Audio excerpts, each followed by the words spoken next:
From bloated and tired to free and inspired. Welcome to Free and Inspired Radio with Philip Watkins, your weekly dose of everything digestion and mental health related. We hope you enjoy this episode.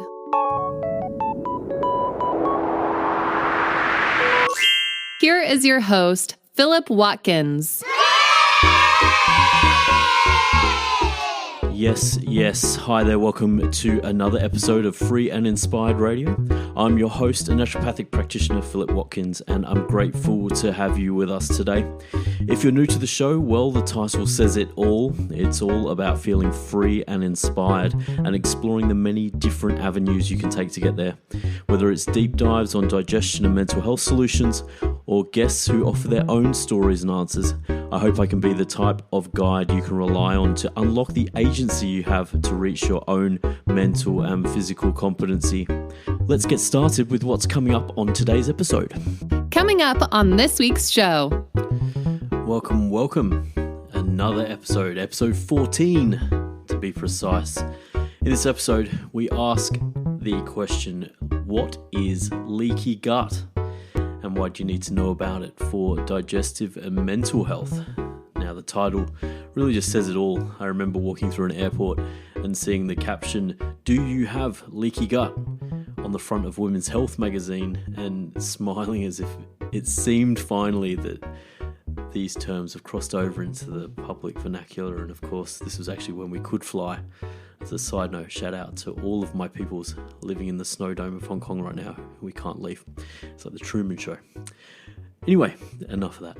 The term leaky gut and its symptoms and causes are becoming highly ambiguous to my patients and readers alike. And this is why in this episode, I'm going to attempt to clear up some of the confusion and look at some of the key points to simplify things a little more, and to help you perhaps prioritize your understanding of leaky gut, and along with what some next steps might be. So who's actually at risk of leaky gut? That's a pretty good start. And what causes it? So as of the beginning of 2022, depending on when you're listening to this, that's when I'm recording it, there are many different hypotheses around what makes the gut leaky. And they are as varied as you could possibly imagine. Generally, activities involving some kind of stress on the body comprise the bulk of this list. And once again, this list is incredibly broad. So the top of the list starts with what we see in some of the research, so things that have been proven. Things like endurance exercise, non-steroidal anti-inflammatory use, and pregnancy. Yep, pregnancy. That was the top. That was the top three. That when I actually did a proper research-based search, that was what came up. So other potential causes, which are a little more tangible, would be things like antibiotic use via the creation of high levels of the opportunistic bacteria that can aggravate the intestinal lining or barrier, high-fat diets, and other commonly used food additives, such as emulsifiers, often found in things like coconut milk. Big one, food additives. And I always forget to mention psychological stress as well. So it's easy to see why in many cases you're kind of damned if you do and damned if you don't when it comes to leaky gut. But let's not get too stuck on these things and spend some time exploring what these stresses do by getting to know the intestinal barrier a little more intimately. Whilst it's possible to do some solid research using the term leaky gut, your best bet if you are research or scientifically minded is to use the term intestinal permeability. This different definition refers to the notion that the intestinal lining can become more porous or leaky, if you like, but under the influence of various forms of stress, and is, in my opinion, a little clearer in the sense that the permeability can actually get better, whereas a leak, may need some work. But why do we care about intestinal permeability so much? Now, the intestinal barrier that we're referring to here is the interface between the environment outside the body and the sensitive environment within the body. So let's look at this intestinal barrier a little more. A functionally intact intestinal barrier allows absorption of nutrients and fluids, still and concomitantly prevents harmful substances such as toxins and bacteria from crossing the barrier out of the tube of your digestion and reaching the body where it can trigger the immune system.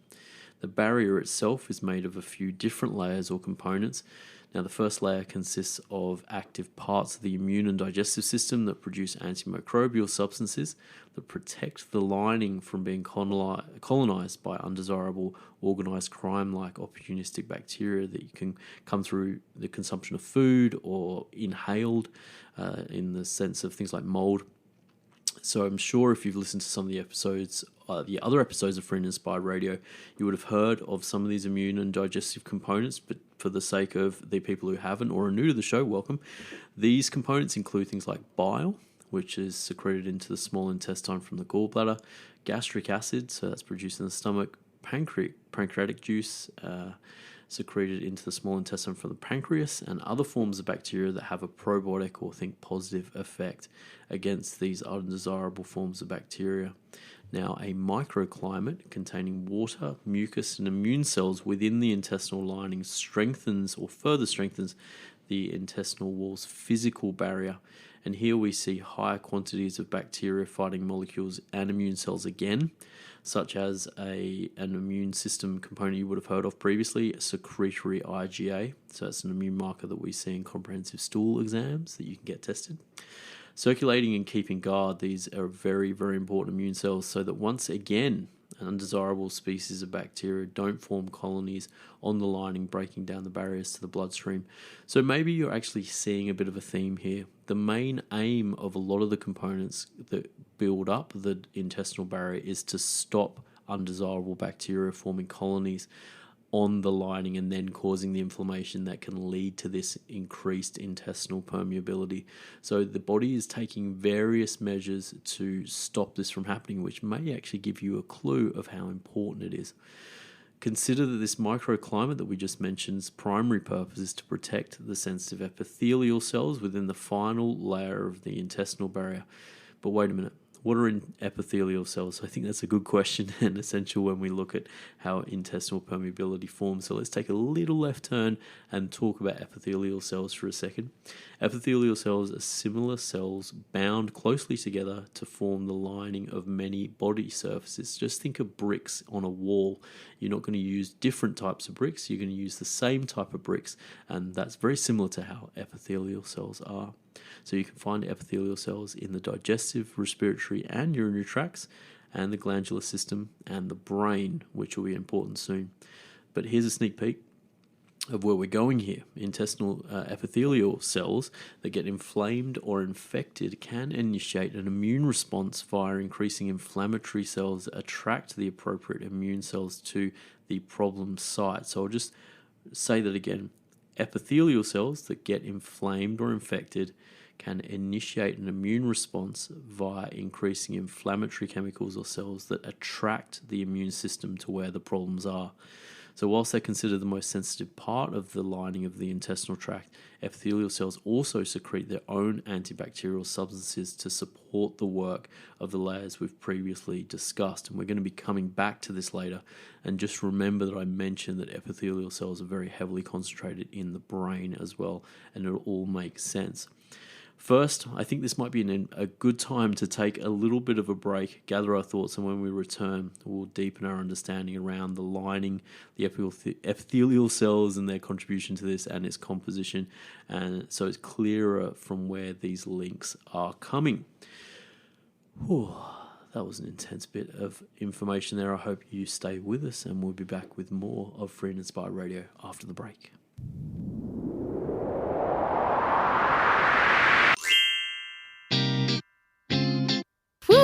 Time to take a break. Are you enjoying this episode of Free and Inspired Radio? There's no better time to take back your personal health sovereignty. If you want to connect with more Free and Inspired episodes, simply subscribe to your favorite podcast platform or visit the website at www.philipwatkins.health for more information. Let's get back to the show.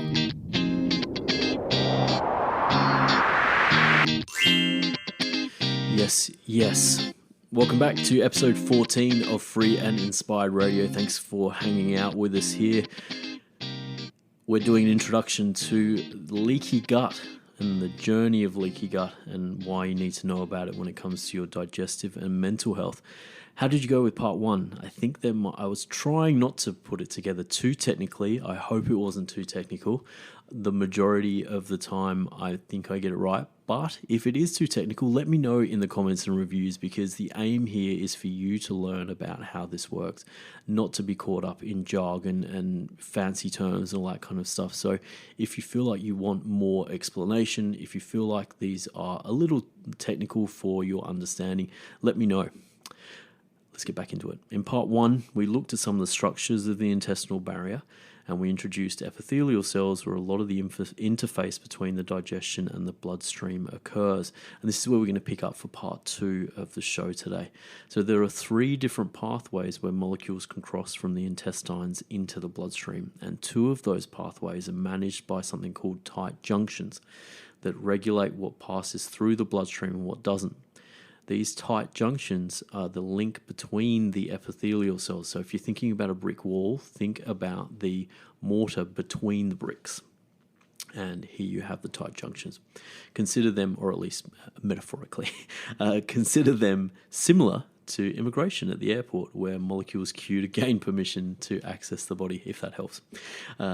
It's here where actually things begin to unravel, though, for those who are experiencing the stresses we mentioned above. So once again, inflammation, overgrowth of bacteria.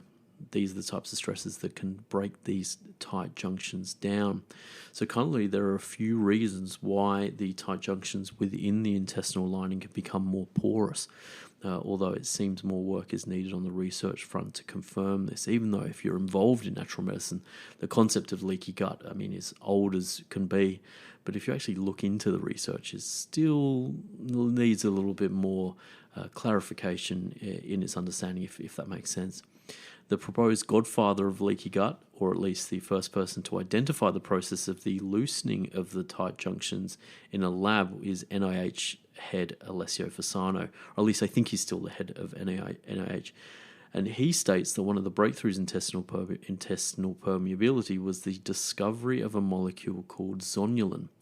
Now, a molecule, he says, is the only physiological intestinal modulator described so far. So basically, an imbalance in gut bacteria that colonizes on this intestinal barrier, even after the best efforts of the immune components above, or that we mentioned previously, create a disproportional amount of this zonulin, leading to the tight junctions losing their integrity. So I'll just repeat that again. The imbalance of gut bacteria that colonizes on the intestinal barrier, even after the best efforts of the immune system, creates a disproportional or higher amount of the zonulin that we mentioned, and that zonulin then breaks down the integrity of the tight junctions. Imagine if immigration, to use this metaphor again, had one desk manned and then another desk unmanned, and you could walk through either one. So which one would you go through? If you're living in Hong Kong, you're going to go through the unmanned one because you've got to get home. But if, most of the time you're going to go the easiest route, right? And this is where that leaky gut kind of element comes through. So if this loss of integrity continues via continued response to higher levels of zonulin, the adaptive immune response. So if you listen to other episodes of the podcast, the adaptive immune response is the one that's more focused out of the 2 immune systems. It gets more active and it creates further inflammation. So this process inflames the tight junctions even further, and this becomes a self-perpetuating cycle. So the zonulin gets too high, creates its own version of inflammation, and then the adaptive immune system responds to that high level of zonulin and creates more inflammation, and that's how that cycle goes. And you can think that as that inflammation just compounds itself constantly, then we start to see the epithelial cells and those tight junctions start to lose their structural integrity and become leaky. So whilst it's possible that the overgrowth primarily the bacterial overgrowth cause an increase in zonulin, it's also been found in high levels in people living with celiac disease, suggesting that gluten is also a significant trigger of zonulin. And this is interesting also for those living with or thinking about gluten in the sense that non-celiac based gluten sensitivity patients often see that pop up in comprehensive stool tests and things like that. So it's an interesting one there. It's thought that gluten is actually misinterpreted by the zonulin system as a harmful antigen, thus leading to inflammation, and then further suggesting that the zonulin production is primarily a defensive response. A response, though, that depending on the source you refer to can lead or cause a host of consequences around chronic disease. So, intestinal permeability or leaky gut doesn't just cause digestive problems, its effects can be vast. Don't get me wrong, leaky gut has substantial research around its contribution to irritable bowel syndrome or IBS and inflammatory bowel diseases such as Crohn's disease. Conditions, though, with limited research, meaning that we might be wrong, but we're not sure yet, associated with leaky gut or intestinal permeability, notice I'm kind of using those terms interchangeably, include the following: asthma, autism, Parkinson's disease, multiple sclerosis, eczema, psoriasis, depression, chronic fatigue syndrome, non-alcoholic fatty liver disease, obesity, metabolic syndrome, and rheumatoid arthritis, to name more than a few. Now, an important note on this list is that we're yet to understand the deeper mechanisms behind how intestinal permeability causes these conditions on a deeper level. There are theories, though, and I've referred to these theories just a little bit before. Gram-negative bacteria that colonize the intestinal lining, creating the zonulin response we discussed previously, have a particular habit of releasing endotoxins called lipopolysaccharides, commonly known as LPS. These LPS molecules, due to their proximity to the more porous tight junctions we touched on before, get into the bloodstream, causing chronic low-grade inflammation, and that's referred to as something called metabolic endotoxemia, so you can look that up if you want. As this form of inflammation continues to rage on over time, it causes broader systemic inflammation across the body, hence why the list of conditions mentioned before are actually mainly associated with high levels of inflammation. Now, let me pause and take a break from the transcript and the direction here and explain a way of thinking about low-grade systemic inflammation. So imagine you had a pot and you left that pot on the stove at the lowest possible flame and you went to work and forgot about it. Chances are that when you got home, you freaked out about not burning your house down or potentially burning your house down, but that low flame didn't really affect the integrity of the pot too much over the course of that 12 to 24 hours. Now, imagine if you left that pot on that low flame for weeks, months, or years. That low flame would slowly but surely affect the integrity of the pot. And this is what we're referring to with the problems caused by low-grade systemic inflammation, in that it's not enough for you to feel pain all the time, but it will slowly degenerate and slowly affect the tissues and organs in your body over time. So a little bit of a diversion there, and this is getting very long, but you can see why these details are quite important. So what do we need in the future to learn more about this? I think that's really important. So one of the critical things we need to see in the research, or at least at the time of doing this episode, is that the correction of intestinal permeability helps with the prognosis of some of these non-gastrointestinal based conditions that we've listed previously here. From an anecdotal point of view, clearing gram-negative bacteria and rebuilding the digestive and immune systems afterwards have led to good outcomes for my patients, which I think is a good start. But I think it's always important to kind of suggest that there's a reality here. There are very limited research studies looking at the correction of intestinal permeability and the successful follow-on correction of conditions. So hopefully over time, and with the right research methodologies and the correct application of maybe natural medicine or other things, we're going to be able to prove that the correction of intestinal permeability or leaky gut leads to the correction of these deeper conditions. Moving forward though, you didn't expect an episode of Free and Inspired Radio not to include the brain and gut connection, I hope. I didn't think so. So let's look at the brain-gut connection in relation to leaky gut. So this particular connection actually stuns patients. And I remember I was just as amazed when I heard it postulated by Dr. Didis Kharrazian almost a decade ago. But if the theories are true, it explains how this type of inflammation is attributed to many psychiatric conditions. So here we are. Leaky gut leads to leaky brain. Now, specifically, a leaky blood-brain barrier. So remember when I asked you to remember the epithelial cells in the brain? Well, the same epithelial cells that create a barrier in the intestines actually also create a barrier for the brain. And the channels or tight junctions are also part of the immigration process, if you like, of molecules that can get into the brain. So if the brain becomes more permeable, we start to have a few problems. So this leaky blood-brain barrier bit was first found in mice studies or mouse studies in 2014 when researchers concluded that the gut microbiome or microbiota influenced the blood-brain barrier and its permeability.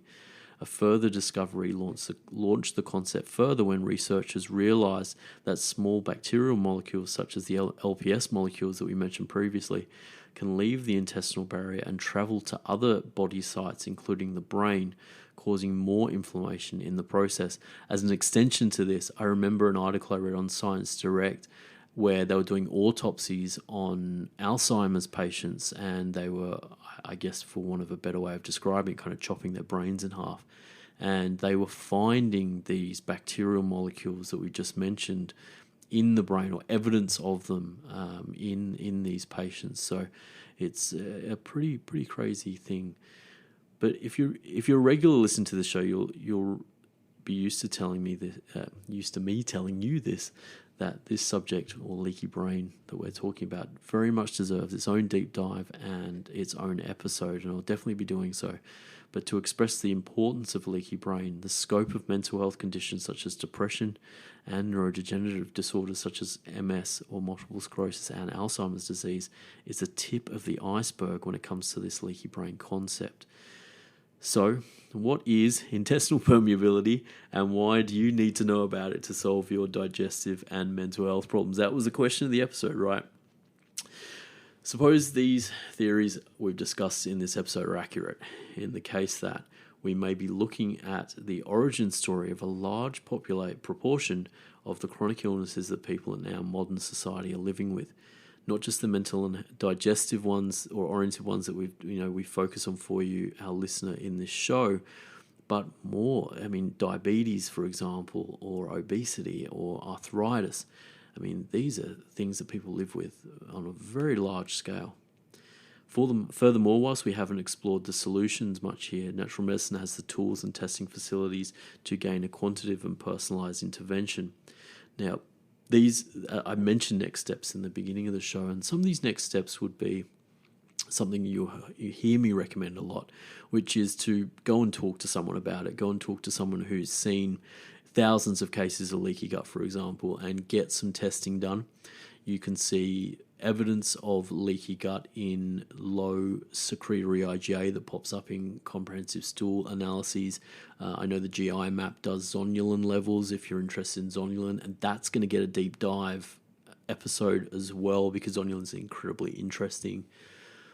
There are, as I said, many different ways you can use stool testing. Specifically, if you're in the US, there are other measures. You can look at LPS markers to get a sense of whether or not you have leaky gut. I guess you're getting the point. We can test for the intestinal permeability markers, and we can also test for some of these gram-negative bacteria that we mentioned that can cause the inflammation that lead to the leaky gut side of things as well. So hopefully we've got some information here for you about an origin story for some of those mental and digestive conditions that you're looking to help with. I hope it's helped, and I hope maybe there's some light at the end of the tunnel, or at least some form of explanation as to what the hell leaky gut is. What do you think?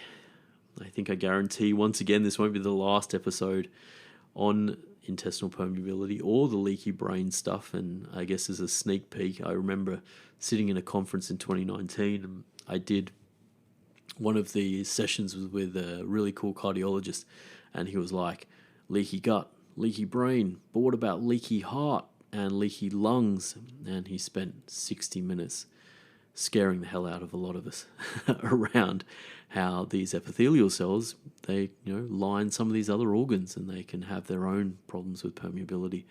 But I digress. There's so much to unpack here, and I hope, at least for this introductory episode, you might understand why leaky gut occurs, how it occurs, and whether or not it might be appropriate for you to look into. Before we finish this episode of Free and Inspired Radio, which I think is a record length, so thank you for getting this far. If you'd love to hear more from me, Philip Watkins, and get the word on new articles, podcast episodes, and more, jump over to the website philipwatkins.health, which will be launched in a few weeks, and join our community via the newsletter. Sign up on the homepage there.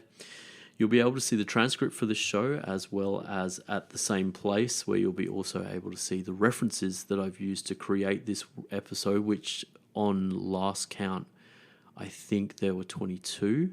If you're interested, for some reason I've created this weird reference count at the end of each of these podcast episodes. Your reviews on Apple Podcasts and Spotify help me get the word on the street. So if you've enjoyed this episode, please share it with your friends. It's always appreciated. If you're listening to this on YouTube, once again, thank you for getting this far. Throw the video a like and subscribe to the channel to see when new podcasts are uploaded. For those who are celebrating the Year of the Tiger this year, Kung Hei Fa Choi, and I hope you have a very, very lovely week with your family and friends. For those who aren't celebrating Chinese New Year, I hope you're all doing really well. And once again, I always really appreciate the good vibes that I'm hearing from people about this show. I'm trying my best. I'm doing the reps. I'm not overthinking it. And hopefully I'm going to be able to continue to offer you some good, solid information that you can rely on. For now, we'll be back with you next week. And thanks for being with us on Free and Inspired Radio.